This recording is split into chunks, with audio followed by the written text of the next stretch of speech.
pada Januari 10 Januari 2013 dengan surat edaran Menpan nomor 814.169 itu sudah melarang seluruh bupati, wali kota dan gubernur di Indonesia untuk menerima honorer. Nah, terutama tenaga-tenaga honor yang pada waktu itu bupati, wali kota, gubernur dibolehkan memberikan mengangkat mereka sebagai tenaga honor, Honda. Kalau tadi meminta, saya minta bagaimana sikap daripada pemerintah terhadap K2 yang merupakan bengkalai dari janji yang disampaikan.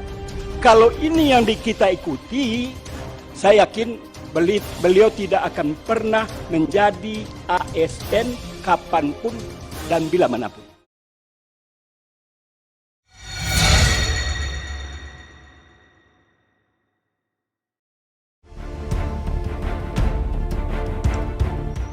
Banyaknya tenaga honorer yang belum diangkat menjadi CPNS menjadi polemik di berbagai daerah.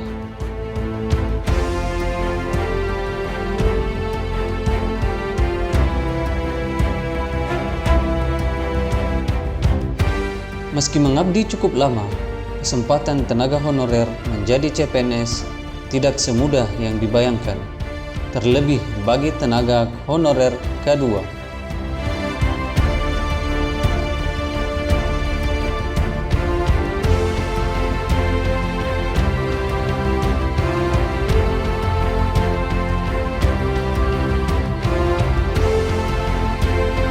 Banyaknya tenaga honorer yang berusia di atas 35 tahun membuat mereka kehilangan kesempatan untuk melamar CPNS.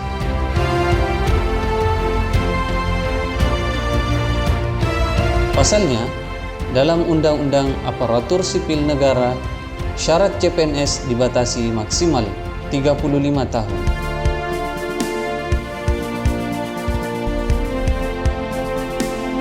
Undang-undang ini dinilai merugikan honorer K2.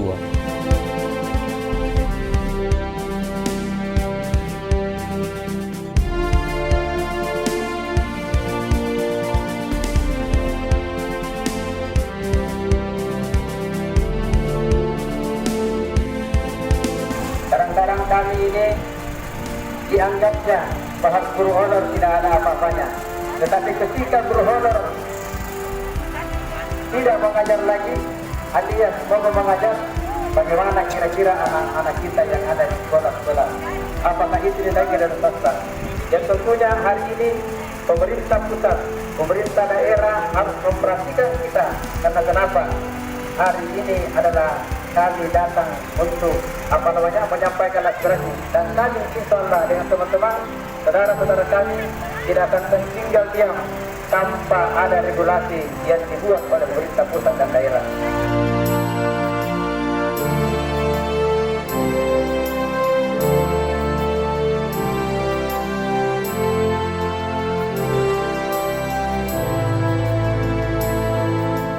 Nah, kalau bisa diangkat aja deh Pak, dosa tes. Yang paling penting tuh PPL, guru kesehatan. 3 ini aja. Dan saya yakin negara tidak akan bangkrut. Dananya kan bisa dari DAU, Pak, di daerah juga. Ini kalau memang akan memberatkan APBN. Dan saya yakin negara tidak akan bangkrut.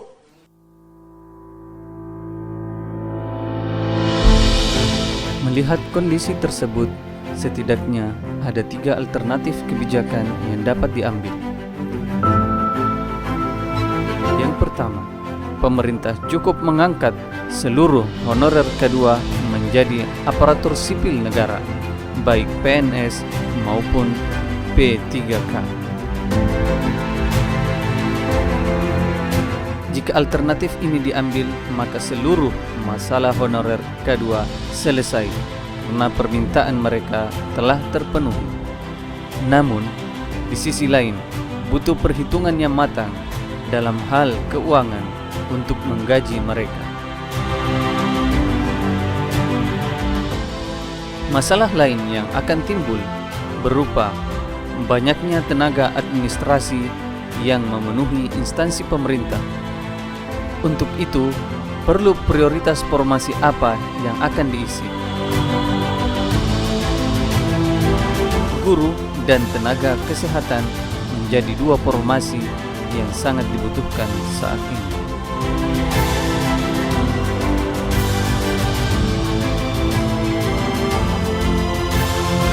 Alternatif kebijakan yang kedua, untuk mengangkat tenaga honorer menjadi ASN melalui seleksi khusus tenaga honorer K2 yang berbeda dengan seleksi CPNS formasi umum.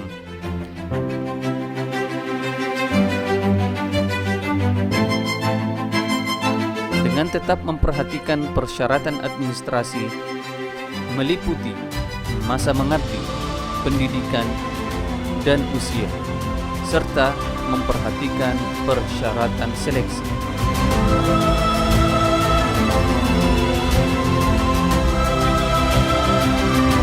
Hal ini akan menghasilkan ASN yang berkualitas di bidang masing-masing dan masih dalam usia produktifnya. Juga terhindar dari persaingan dengan pendaftar formasi umum. Namun, di sisi lain akan ada tenaga honorer K2 yang tidak memenuhi persyaratan administrasi ataupun persyaratan seleksi yang akan gugur.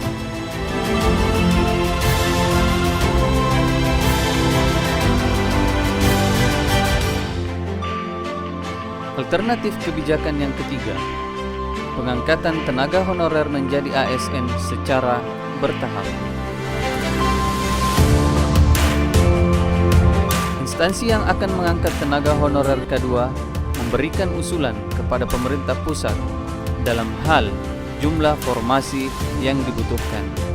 Selanjutnya, pemerintah pusat akan mengevaluasi usulan tersebut.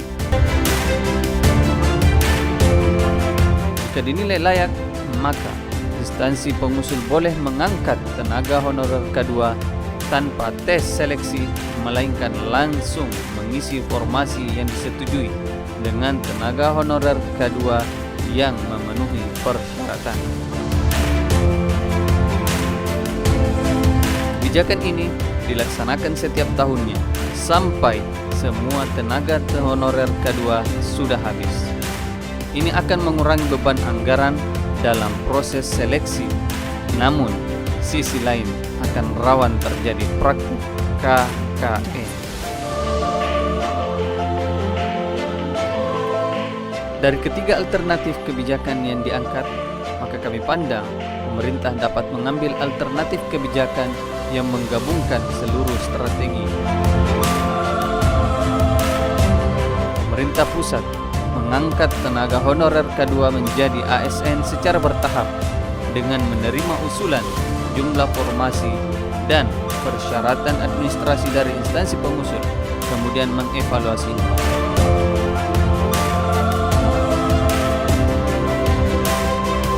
Hasil evaluasi ini menjadi acuan pengisian formasi di instansi masing-masing dengan tetap memprioritaskan tenaga pendidikan dan kesehatan sebanyak 75% dan tenaga administrasi 25%.